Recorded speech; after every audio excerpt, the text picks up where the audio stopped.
graça e a paz do Senhor Jesus estejam com os irmãos e com as irmãs. Mais uma vez, nós estamos aqui para trazer ao coração de cada um, de cada uma, a palavra de Deus. Palavra que tem nos dado um fortalecimento todo especial. Porque realmente a palavra de Deus é que nos fortalece, né, amados e amadas? Então, estar falando de Deus, estar orando, estar compartilhando aquilo que Deus coloca em nossas vidas é algo maravilhoso. Hoje eu quero ler o texto que se encontra no Evangelho de Jesus Cristo, segundo São Lucas, capítulo 24. Aqueles que seguem o calendário litúrgico, né, sabem que hoje a palavra do Evangelho trata desse assunto muito importante. Os discípulos no caminho de Emaús. Então, o Evangelho de Nosso Senhor Jesus Cristo, segundo São Lucas, capítulo 24. Nós vamos ler dos versos 13 até o verso de número 35. Lucas 24, de 13 a 35. Naquele mesmo dia, dois deles estavam de caminho para uma aldeia chamada Emaús, distante de Jerusalém 60 estádios, segundo os estudiosos, aproximadamente 10 quilômetros. Iam conversando a respeito de todas as coisas sucedidas. Aconteceu que, enquanto conversavam e discutiam, o próprio Jesus se aproximou e ia com eles. Os seus olhos, porém, estavam como que impedidos de o reconhecer. Então lhes perguntou Jesus: que é isso que vos preocupa e de que ides tratando à medida que caminhais? Eles pararam entristecidos. Um, porém, chamado Cleopas, respondeu, dizendo: és o único, porventura, que, tendo estado em Jerusalém, ignoras as ocorrências destes últimos dias? Ele lhes perguntou: quais? E explicaram o que aconteceu a Jesus, o Nazareno, que era varão profeta, poderoso em obras e palavras diante de Deus e de todo o povo. E como os principais sacerdotes e as nossas autoridades o entregaram para ser condenado à morte e o crucificaram. Ora, nós esperávamos que fosse ele quem havia de redimir a Israel, mas depois de tudo isso, é já este o terceiro dia desde que tais coisas sucederam. É verdade também que algumas mulheres da que conosco estavam nos surpreenderam, tendo ido de madrugada ao túmulo. E não achando o corpo de Jesus, voltaram dizendo terem tido uma visão de anjos, os quais afirmam que ele vive. De fato, alguns dos nossos foram ao sepulcro e verificaram a exatidão do que disseram as mulheres, mas não o viram. Então lhes disse Jesus: honestos e tardos de coração para crer tudo o que os profetas disseram. Porventura não convinha que o Cristo padecesse e entrasse na sua glória? E começando por Moisés, discorrendo por todos os profetas, expunha-lhes o que a seu respeito constava em todas as Escrituras. Quando se aproximavam da aldeia para onde iam, ele fez menção de passar adiante, mas eles o constrangeram, dizendo: fica conosco, porque é tarde e o dia já declina, e entrou para ficar com eles. E aconteceu que, quando estavam à mesa, tomando ele o pão, abençoou-o e, tendo partido, lhes deu. Então se lhes abriram os olhos e o reconheceram, mas ele desapareceu da presença deles. E disseram um ao outro: porventura não nos ardia o coração quando ele pelo caminho nos falava, quando nos expunha as Escrituras? E na mesma hora, levantando-se, voltaram para Jerusalém, onde acharam reunidos os 11 e os outros com eles, os quais diziam: o Senhor ressuscitou e já apareceu a Simão. Então os dois contaram o que lhes acontecera no caminho e como fora por eles reconhecido no partir do pão. Palavras da salvação. Meus queridos e minhas queridas, o tema da nossa mensagem hoje é o obstáculo do caminho da fé. O obstáculo do caminho da fé. Ao longo da nossa caminhada de vida, às vezes acontecem determinadas situações que comprometem o nosso poder de reação. Um exemplo bem clássico disso é a perda, principalmente a perda de um ente querido. A sensação é a pior possível. Nesse sentido, é muito importante que haja sensibilidade da parte daqueles que não estão envolvidos diretamente na situação. Por quê? Porque a sensação de perda percorre sempre o corpo todo e paralisa a vida por um instante. Isso talvez seja pelo fato da maioria do ser humano pensar a partir dos seus sentimentos. Ou seja, quando é sentimento prazeroso, seu pensamento é positivo. Contudo, quando o seu sentimento é doloroso, o seu pensamento, via de regra, é negativo. Os discípulos no caminho de Emaús estavam, acredito eu, exatamente nessa fase de inércia, tomados por pensamentos negativos. Então, em face à perda, como podemos vencer esse sentimento? Como podemos vencer esse sentimento? O primeiro passo que eu quero desenvolver com o irmão e com a irmã nesta noite é que precisamos desenvolver ações de gratidão. No Salmo 40, dos versos 1 até o 4, encontramos uma lição maravilhosa.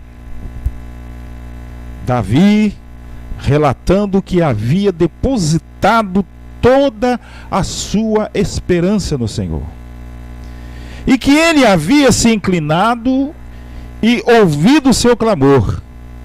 Interessante esse momento do texto, queridos e queridas, porque talvez esteja aqui uma tradição do Êxodo, capítulo 3.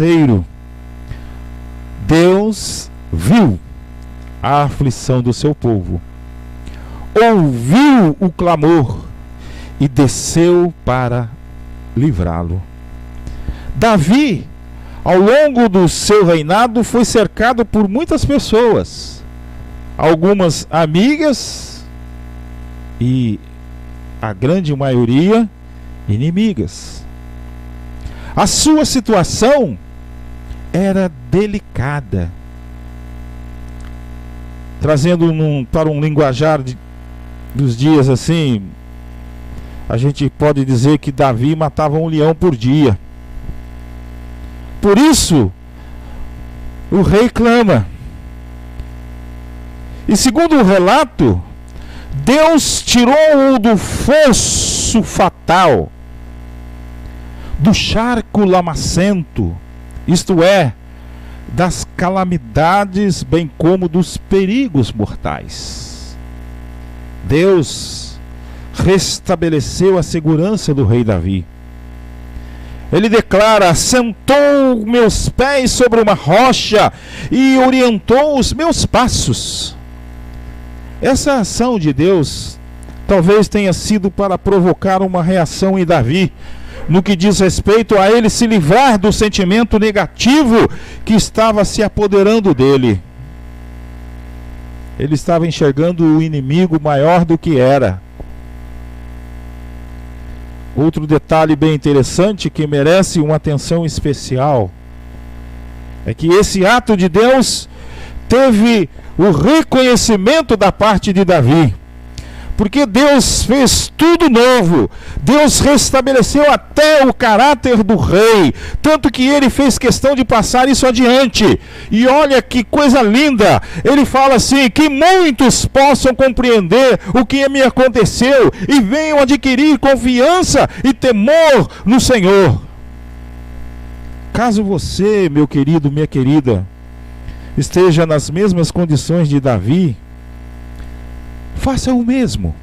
Isto é, deposite sua confiança plenamente em Deus, que Ele vai se inclinar para você, vai te ouvir e vai livrá-lo de todas as calamidades, como também dos perigos mortais.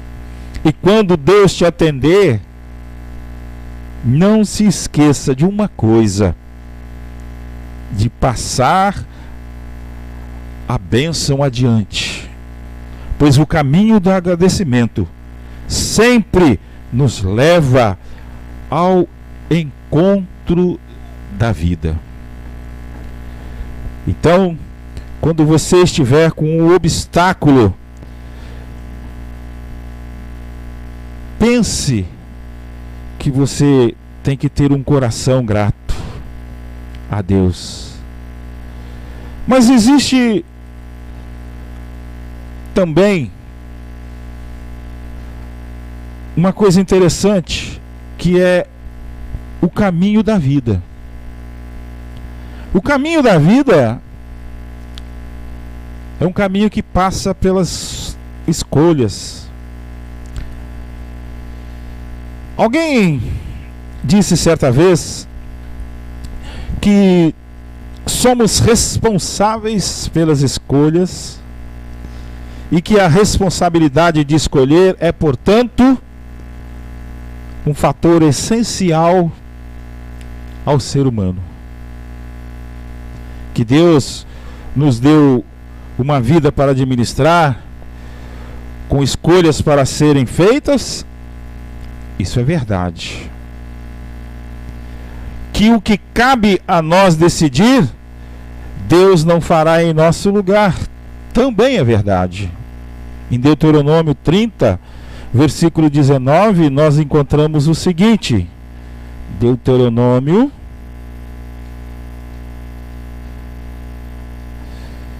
capítulo 30, versículo 19, diz assim: os céus e a terra tomo hoje por testemunhas contra ti, que te propus a vida e a morte, a bênção e a maldição.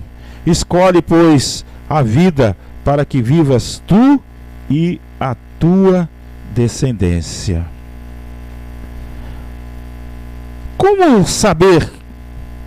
Como decidir? Como entendermos se a escolha que se faz de fato nos leva ao caminho da vida? O ser humano, como todos sabem, tem autonomia.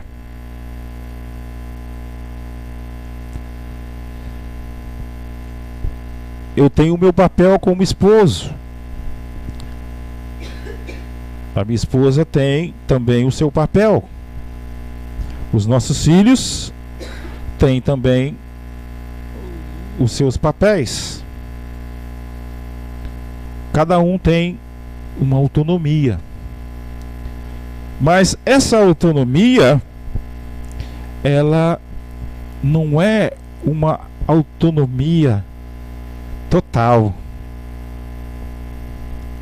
Existem algumas regras fundamentais que norteiam os nossos papéis. Nós falamos que o ser humano, ele tem autonomia. E ele pode até ser insubmisso à palavra de Deus. Não existem aqueles que se dizem incrédulos, ateus? Pois então, ele escolheu ser insubmisso a Deus. As ações dos seres humanos são livres, mas também são previstos os fracassos, caso se faça escolhas erradas. A única coisa certa nas escolhas do ser humano são as consequências, queridos e queridas. Nesse sentido, então, é preciso haver um contraponto, um gesto de humildade e fé que talvez possa mudar tudo na nossa história. Tiago, capítulo 1, versículo 5, encontramos o seguinte registro: se alguém tem falta de sabedoria, peça a Deus, e Ele a dará, porque é generoso e dá com bondade a todos. A escolha em busca da sabedoria é algo que nos leva à vida. Então o caminho da vida, ela passa pelas escolhas. Eu tenho que pedir a Deus, sabe, sabedoria, assim como Salomão pediu sabedoria. Os discípulos no caminho de Emaús fizeram suas escolhas, seguiram a Jesus, estabeleceram que teriam novos caminhos que lhes propiciariam ir em busca de uma nova vida, até mesmo em busca de novos sonhos. E Jesus Cristo seria o potencializador deles. Eles criam nisso. O propósito da escolha dos discípulos visava o quê? Visava uma vida abundante e cheia de plenitude da eternidade de Deus. Da eternidade com Deus. Mas eles não conheciam o fim. Somente Deus conhecia o fim. Eles não sabiam que o sangue precioso de Jesus seria a forma utilizada por Deus para que houvesse a regeneração do ser humano. Essa história, queridos, aos olhos humanos, é uma história com requintes dolorosos. Jesus sofreu todo tipo de humilhação. Jesus teve uma das piores mortes da época. Ele teve a morte e a morte de cruz. Então, para os olhos humanos, esta história teve requintes dolorosos. Mas para os que creem em Deus, é o meio pelo qual Deus salva o pecador. Era preciso realmente que Jesus tivesse essa morte em morte de cruz. Era preciso que Jesus derramasse o seu precioso sangue, porque é só por intermédio desse ato é que tanto eu quanto você seríamos, ou seremos, ou fomos, na verdade, né? Regenerados. E aqueles que ainda não creem nesta história também podem ser regenerados a partir do momento que passarem a crer que Jesus, ele teve que passar por esse processo doloroso. Um outro caminho que nos ajuda a vencer o obstáculo da fé é o caminho com Jesus. Os discípulos caminhavam e ao mesmo tempo conversavam a respeito de todas as coisas. E de repente, Jesus se aproxima e segue adiante com eles. Porém, amados e amadas, a perda, por um instante, estava paralisando a vida dos discípulos, tanto que eles não conseguiram identificar quem estava junto deles. Por que será? Porque o pano de fundo daquele contexto era a tristeza.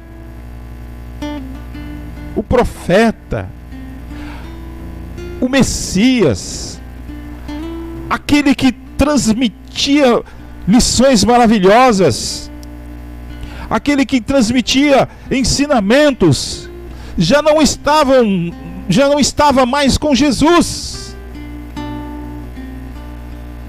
Eles estavam se sentindo derrotados, eles estavam se sentindo perdidos. Cadê o nosso líder? Cadê aquele que esteve conosco e agora não está mais? Cadê?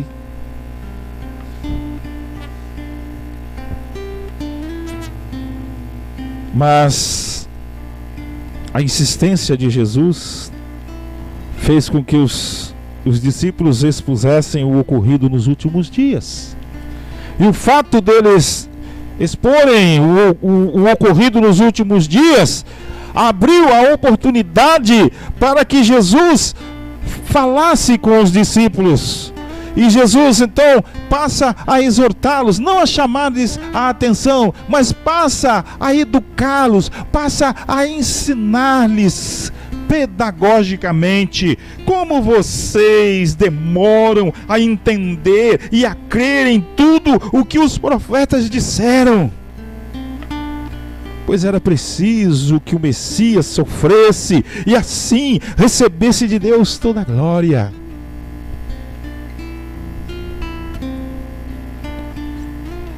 Depois de um diálogo, depois dessa conversa, depois desse ensinamento,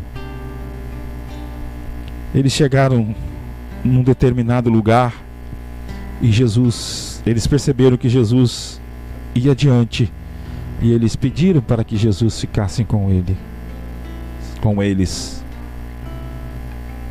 E ali houve uma coisa maravilhosa.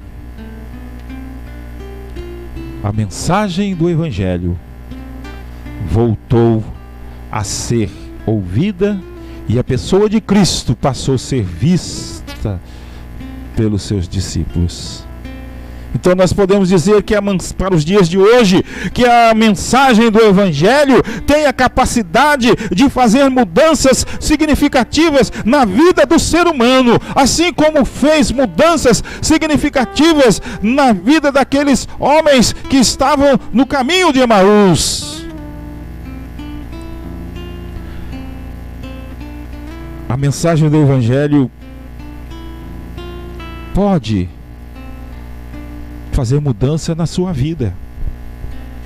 A mensagem do Evangelho pode tirá-lo do fosso fatal, do charco lamacento, das calamidades, bem como dos perigos mortais, e pode colocá-lo sobre a rocha que guia a sua caminhada. Sabe quem é essa rocha? É o próprio Jesus. Davi não sabia que essa rocha seria Jesus, mas ele sabia que Deus iria colocar os seus pés sobre algo firme, e nós sabemos hoje que nossa vida, ela só será fortalecida a partir do momento em que formos considerados livres, libertos.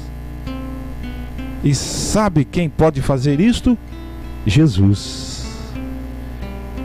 Porque Ele é a nossa rocha. Ele é quem nos fortalece, é Ele que nos sustenta, é Ele que nos salva, é Ele que nos ama de forma incondicional, Ele nos ama com amor incondicional. Sabe, amados e amadas, os obstáculos nos desafiam. E como nos desafiam. Então vem a pergunta: como devemos nos portar diante deles? Ou seja, como devemos nos portar diante dos obstáculos? A primeira coisa, queridos e queridas, é jamais perdermos a esperança. Porque assim como os olhos dos discípulos se lhes abriram e por conseguinte reconheceram a Jesus, o mesmo com certeza ocorrerá conosco. Por isso não percam a esperança, porque Jesus não está morto, Jesus ressuscitou, portanto Jesus vive. Jesus, Ele reina, e o seu reino é um reino eterno. Eu quero concluir a minha fala dizendo que nos dias atuais nós precisamos cultivar a proatividade.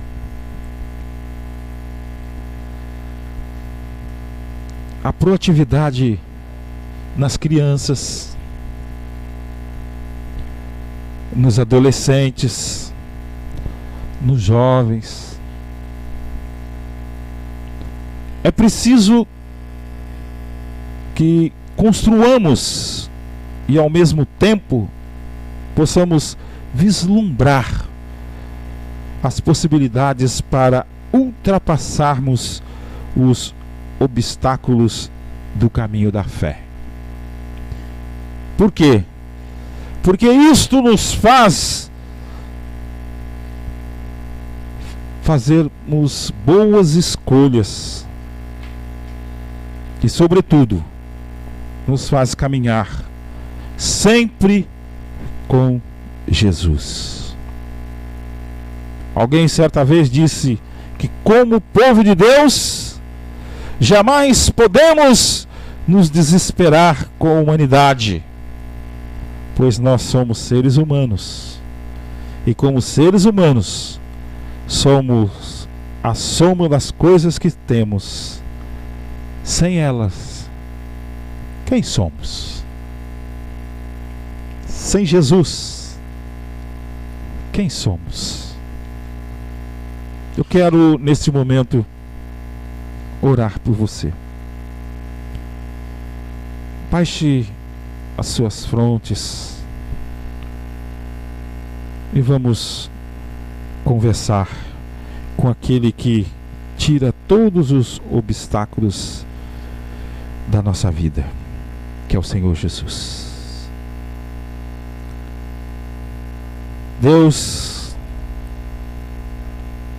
queremos neste momento colocar diante de Ti os nossos rogos.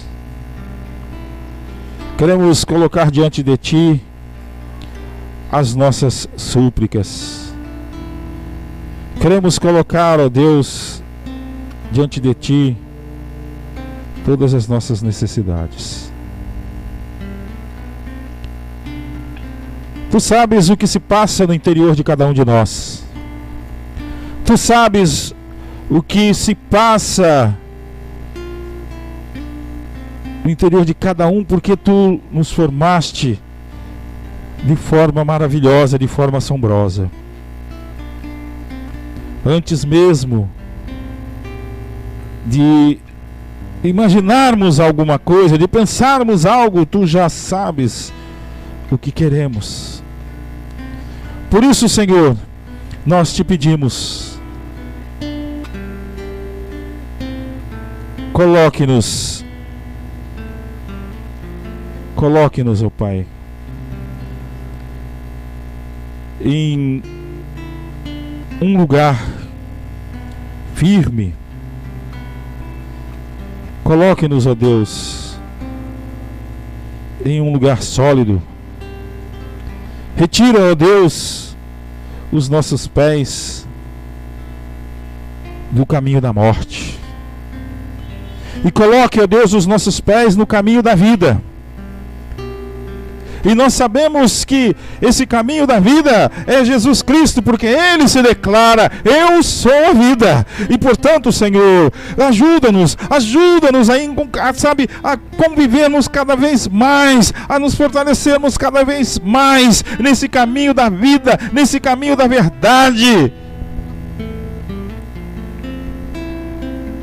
nesse caminho da justiça que é Cristo. Aquiete o nosso coração, aquiete a nossa alma.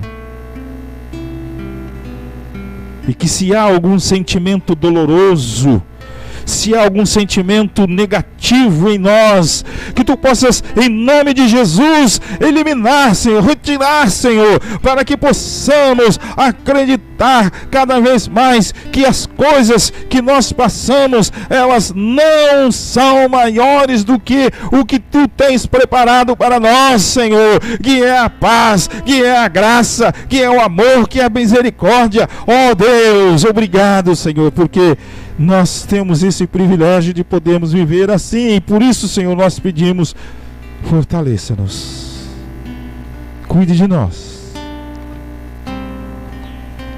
mude-nos,